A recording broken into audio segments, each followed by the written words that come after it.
El libro de Deuteronomio es el quinto libro de la Biblia y el último libro de la Torá.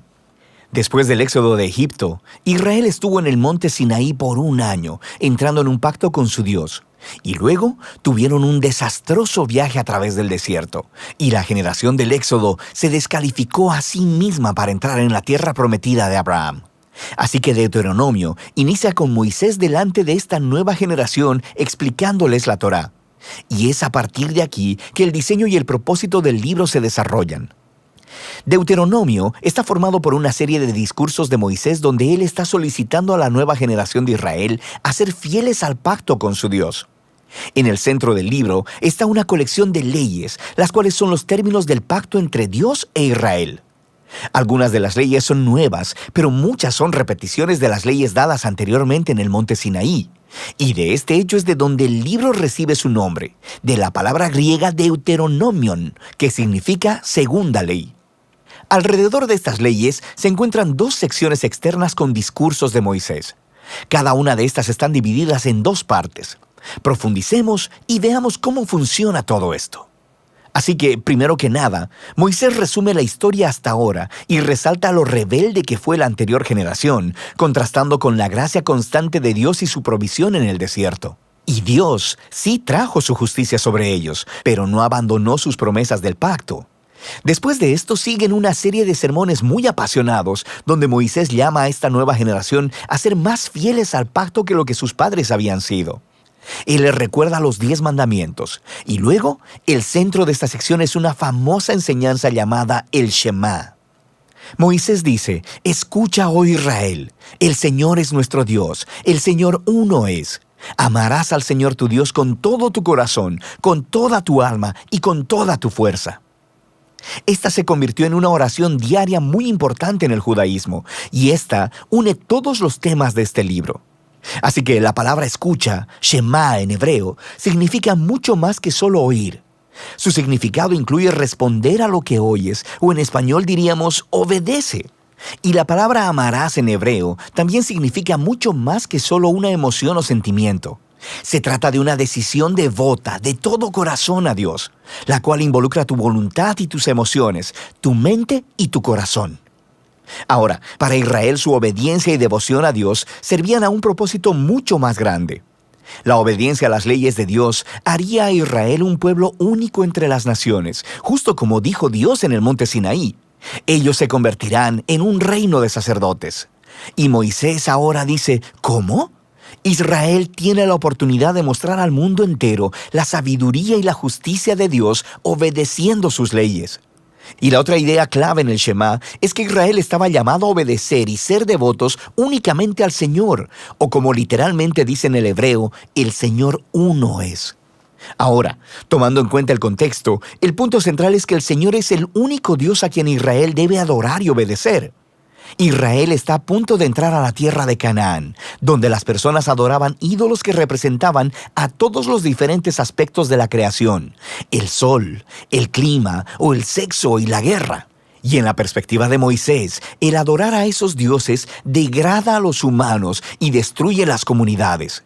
Pero adorar al Dios de Israel, quien es el Creador y el Redentor, esto guiará a la vida y a la bendición.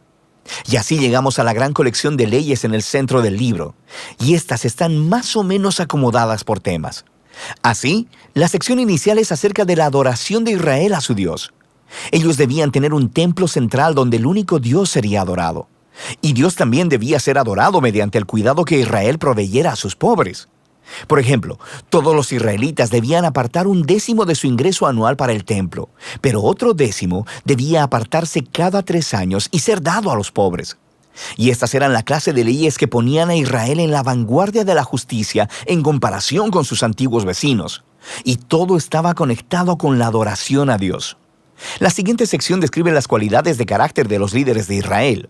Así que los ancianos, los sacerdotes y los reyes estaban bajo la autoridad de las leyes del pacto, las cuales Dios dijo que Él haría cumplir enviando profetas para pedirle cuenta a los líderes. De manera que en contraste con los vecinos de Israel, donde los reyes eran considerados como divinos y como la ley misma, los líderes de Israel estaban subordinados a la ley y a los profetas. Lo que continúa es una larga sección de leyes acerca de la vida civil de Israel. Reglas sobre el matrimonio, la familia y los negocios, también sobre la justicia social, sobre su sistema social y cómo debían proteger a los huérfanos y a los extranjeros, y luego estas reglas concluyen con más leyes sobre la adoración. Ahora, aquí hay algunos consejos para leer todas estas leyes. Recuerda, primero que nada, que estos son los términos del Pacto del Sinaí dados específicamente al Israel antiguo, quien vivía en una cultura que es muy diferente a la tuya. Y en segundo lugar, no será útil que compares estas leyes con las leyes modernas de una cultura muy diferente. Más bien, estas leyes fueron dadas para apartar a Israel, así que debemos comparar estas leyes con las de los vecinos de Israel, como Asiria y Babilonia. Y cuando haces eso, de repente, las leyes que parecen duras o extrañas se hacen mucho más claras. Puedes darte cuenta que Dios está empujando a Israel a un más alto nivel de justicia que el que se conociera hasta la fecha. Y finalmente, intenta discernir los principios centrales de sabiduría o justicia que están debajo de cualquier ley en particular, y descubrirás algunas cosas bastante profundas. Así que aquí tienes una tarea para obtener créditos extra. Ve a ver cómo el apóstol Pablo hace esto en su primera carta a los Corintios, capítulo 9, versículo 9, y él cita una ley de Deuteronomio capítulo 25, versículo 4. Es muy interesante. Volvamos a Moisés. Después de abordar todas estas leyes, emite el reto final de que Israel debe escuchar y amar a su Dios. Él emite primero una advertencia y un ultimátum. Si Israel escucha y obedece a su Dios, todo irá genial. Habrá mucha bendición divina. Pero si ellos no obedecen y se rebelan, habrá hambre, plagas, devastación y eventualmente exilio de la tierra. Y luego Moisés los obliga a tomar una decisión. Él les dice: hoy he puesto delante de ti la vida y el bien, la muerte y el mal. Escoge, pues, la vida para que vivas tú y tu descendencia, amando al Señor tu Dios y escuchando su voz. Pero luego Moisés dice esto: yo sé que después de mi muerte se corromperán y se apartarán de Dios y terminarán en el exilio. Lo que es un poco decepcionante, pero él ha estado con esta gente durante décadas y es bastante claro que sus esperanzas no son muy altas. Pero no todo está perdido, dice Moisés.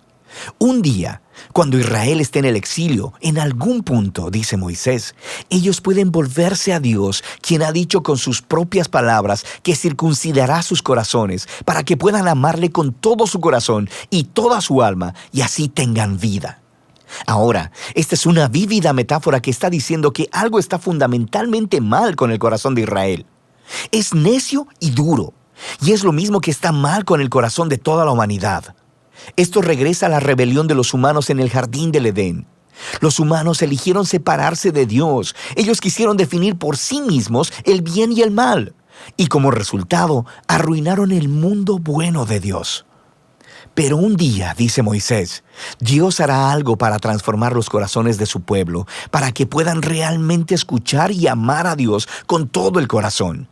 Y entonces serán llevados de vuelta a la vida verdadera. Esta es la promesa que retoman los profetas bíblicos posteriores, Jeremías y Ezequiel, la esperanza de un nuevo corazón.